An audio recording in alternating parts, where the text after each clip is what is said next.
children's theatre agency in London. Gave them their details. I was like, get in touch, blah blah. I think that it is My mum had me and my little sister with her as well. absolutely insane how I couldn't even get 3 back-to-back amazing, or even just regularly greatly entertaining Terminator movies. Because, yeah, part 3 was ass. But somehow, Jeff Fowler has managed to be 3 for 3 with these Sonic movies. Trilogies that couldn't really get off the blocks as far as consistency goes. Y'all should be ashamed of yourselves. Because Jeff Fowler is 3 for 3. Now, is Sonic 3 better than Sonic 2? I got to go back and watch Sonic 2, but I'm kind of leaning more towards Sonic 3 being the best of the trilogy. Now, this is kind of one of those Captain America things where I'm not super crazy about the first one, but I appreciate it as like an origin story, as like a jumping off point for the character, but the movies get progressively better. That's how I feel about this trilogy, man. The first Sonic, I thought it was going to be straight up garbage, man. I was going on all types of rants and raves and shit before the when the trailers dropped, even when they changed the design of Sonic and listened to the fans. But I think I gave that movie, when I reviewed it, I think I gave it like a 7 or a 7.5 out of 10, because it was certain things that the Sonic fan in me could appreciate.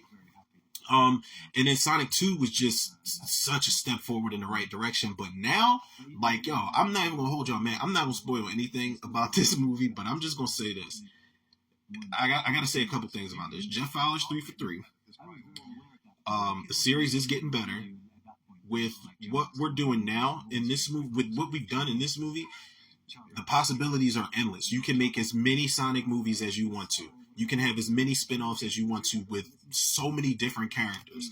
We saw that with the Knuckles spin-off. I'm still trying to get, like, that main character that they've got in the Knuckles series. I'm just like, I don't give a fuck about. Like, I hate that dude. Like, I hate his character. Nothing against the actor, but I don't like his character at all. Kid Cudi's cool, but I'm just like, all the rest of the human characters.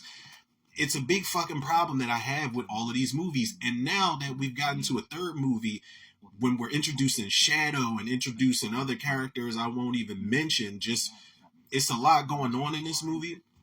And the story's a lot cooler for me, which is another reason I think that I'm leaning more towards this one. And the tone is a little bit darker. But honestly, I gotta say, man, we're at the third movie now. Part 4 is already in development. If this is the direction we're going in with the Sonic franchise, it's time to just go full CG. Like, can we just get rid of, with the exception of Jim Carrey, he could play as many characters, as many Robotniks as he wants to.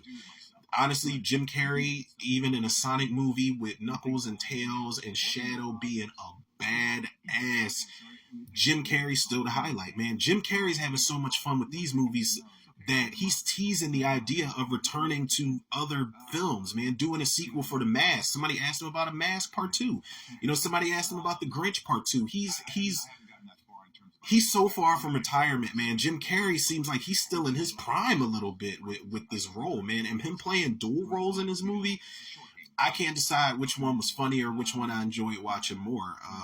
But with the exception of Jim Carrey, can we please, like, I know they're not going to do this, man, but, like, if they announced, yeah, we're going full-blown CG with Sonic 4, 5, 6, 7, 8, 9, and 10, I will rejoice, man, because if there's one thing that brings this movie down, this movie's an 8.5 out of 10, by the way, but if it's one thing that brings this down, it's the human characters, man, every single time. And in this movie, more than the other ones, because it's so much better, I'm like, yo, if you just took these motherfuckers out of this movie, I'd be fine, man. I think it's time to go full-blown CG. Let's go to the zones, man. Like, please, can you give me, like, I know we're advancing this franchise, the story, these characters, but can you just give me some classic zones I didn't get before? Like, can I get Spring Yard?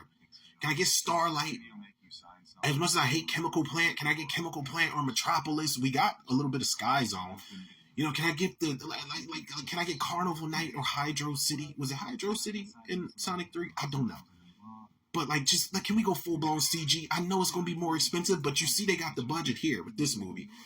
And there's some CG, set pieces in here that look great, man. I think that third act set piece where they're on that contraption that Dr. Robotnik has built or his grandfather has built. I love those shots in that.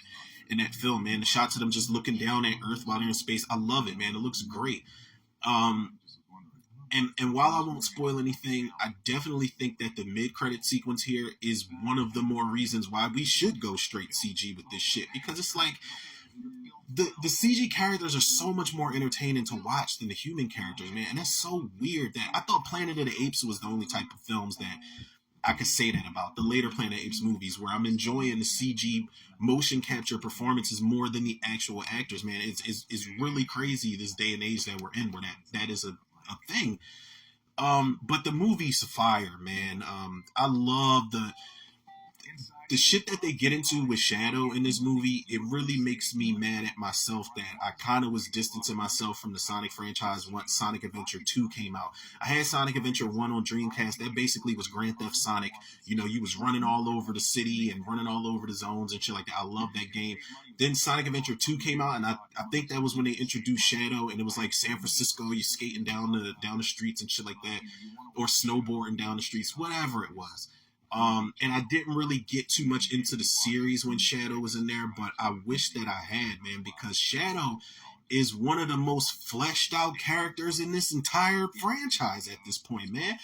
And not only does Keanu Reeves do a solid job with the voice acting, man, Shadow is something so fascinating to watch with his character. Like, he's got flashback sequences with the little girl, and I won't really spoil anything about the flashback sequences, but Shadow, she's having so much fun with Shadow when she finds him in the laboratory, like in the facility that they're in.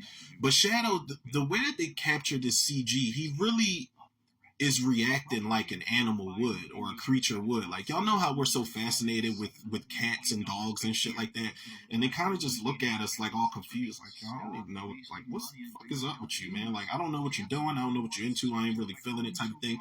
That is Shadow throughout a lot of the flashback sequences, man, and it's really amazing to watch. And I love the bond that he has with that little girl, man. And it adds layers to this character. Like, I never would have thought that in a Sonic movie, Sonic 3 of all things, that I would be talking about layers with CG characters, man. And it's just crazy, man. I love the whole team up. It's still a little dysfunctional with Sonic, Tails, and Knuckles, because they're still getting the hang of being an actual trio, like an actual team. And they do clash at some point. They're not on the same page at some point, and it's got something to do with the Chaos Emerald. But, you know, if it's one big thing I gotta say, man, it's these human characters. It takes me out of the movie every single time, man. You know, when they pop back up on screen, I'm just like, I know people love James Morrison. I know people love Tika Sumpter. I love Natasha Rothwell. I don't like Shamar Moore, but I can go without every single one of them, especially Robotnik's kiss ass, the guy that's always bringing the lattes and shit. I can't stand him. He does get a badass moment in this movie, man. And you got it's not a spoiler because it's in the trailer. It is, I mean, it's kind of one of those blink and you'll miss it type of things.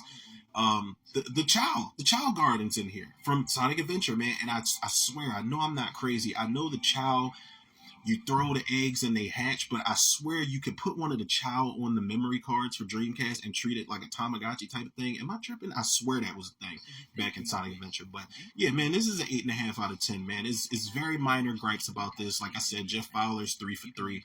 And the mid-credit sequence just lets you know, like, yeah, we're in for a wild ride, man. With this upcoming movie. And again, possibilities are endless. If we're going to go crazy in Sonic 4, I'm ready for it. Let's go crazy. But let's get those fucking human characters out of there. I know they're not going to do it, but just wishful thinking.